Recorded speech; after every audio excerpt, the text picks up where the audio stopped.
So what I want to show y'all is what I'm doing now is just test fitting the rims before I actually prep the car for paint.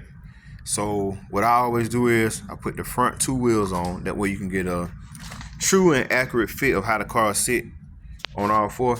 And as you can see, before we even turn to the left, the tire is up against this body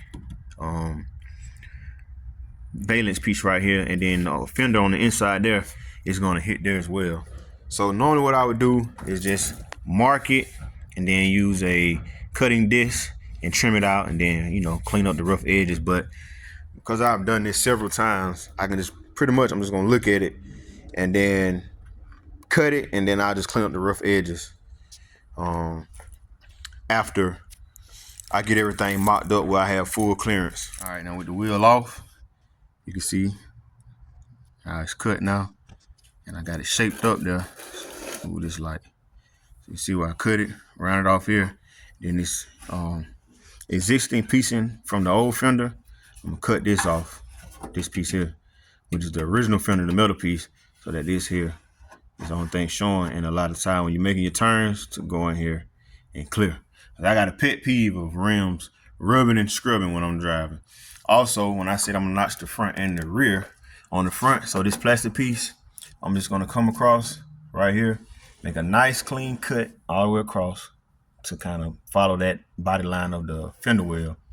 And then when you turn your tire in, if you see a lot of people when they're doing donuts and the front tire lock up or to pick the front of the car, it's because the back of the wheel is hitting the frame and preventing it from turning in the forward with the turning radius from factory, and it locks up the front wheel. So I'm gonna go in here and notch it out where when I make a full turn, just in case I'm going one direction and all of a sudden, for whatever reason, I gotta switch direction and cut that wheel all the way to the tight, stab the gas, and let that thing spin around and go the other way. So I'm gonna clean this up right here, go on and cut this off, clean it up, put the wheel on and see what kind of clearance we got. All right, now let y'all see what we look like after the modifications on the fender at the bottom. So as you can see, this is my cut here, kind of rounded it off and cut it out. Now I did not get it perfect on the very first try, but it was darn close. I had to come back and just touch it up. It was clearing, but it was one of them things where it was what if I hit a bump in so I went on ahead and cleared it all the way out. So this is the passenger side. You can see how much clearance I got now from before.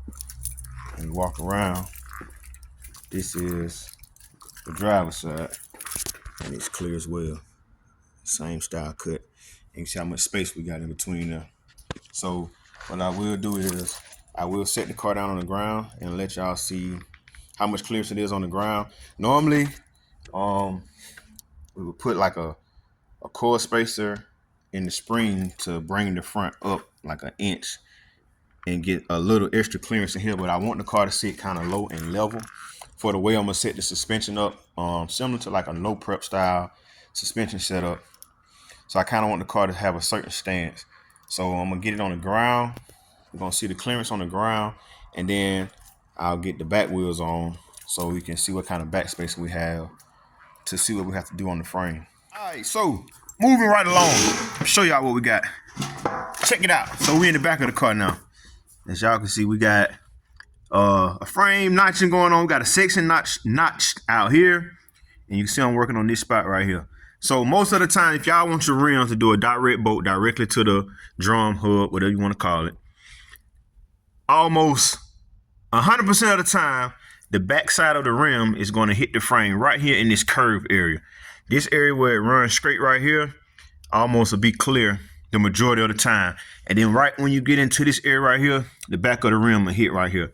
So what I'm doing now, a full frame notch, for those who don't know what it is, consists of notching out this whole section right here, cutting it down where it looks like this, and then boxing it back in with a piece here, a plate which they sell a kit that comes all the way down here, and you weld it back in. So in this particular application, disclaimer, now this is just mine, and this is what I'm doing on mine. So I'm not telling y'all this the right way to do it and to follow this, but I've done this before and I've had no issues. So what I'm gonna do is I'm just gonna cut out this piece here, cut out this piece here, and y'all make sure you be extra careful because this is the fuel line. You mess around and hit that, it's gonna be a bad day. You're gonna be looking for another vehicle. So anyway, I'm notching out this piece here, and I'll come back and just box this piece back in. And just keeping it real, I may not even touch this piece right here, but I might just to make it look good, but it might stay open. Also, I told y'all I don't like the scrubbing and rubbing nowhere. So on the body line here, you can see a lot of people just take this and fold it back or roll it. I just simply cut mine out all the way up, and then I go back and clean up the rough edges. So this is just a rough draft. I will go back and clean everything up once I get it all mocked up and make sure everything is clear. I'll show y'all what the wheel looks like on there, show you how much clearance we'll have once we put the wheel on there, because it was up against the frame. You couldn't even put the wheel on flush, I'm sorry. So once I got this cut out, I had a wheel mounted, let y'all see what it looked like, get it sitting with all 4 tires on the ground, and then we'll be on to the next step, which will be, I'm gonna go ahead and set the rear up, make it positive, lay out all the suspension on what I'm gonna use. And man, we're moving right along, man. Project 30 days is on the way. I want to say this is day 5, and everything is rolling smooth. Pull up to the show like DJ Khaled on the bed. Drop the bag off in my Chevy, keep my foot on they neck. All right, let's go up under the car and show y'all what that notching does. So if you can see the wheel, look up in there now. It's clear. Of course, the back wheels, they only go straight, they don't move left and right. So earlier you had this existing frame wall that went here, and of course you can see my fingers up against the tire is where it hit here, so it would not allow you to put the rim on if you were trying to directly bolt it to the hub. So once you notch that out, you have a lot of clearance. And this is the back side. You see how I have it cut, and I'm gonna also show y'all the front so you can see how it looks in the front. And this is the front side right here. This is how it looks in the front. So that's how much clearance you have in the front. And now, no scrub, no rub. So once I take these rims back off, I clean up all the rough edges. We'll get some undercoating going on up under there. I get all 4 wheels on the ground, and we'll be ready to start working on rear end and suspension.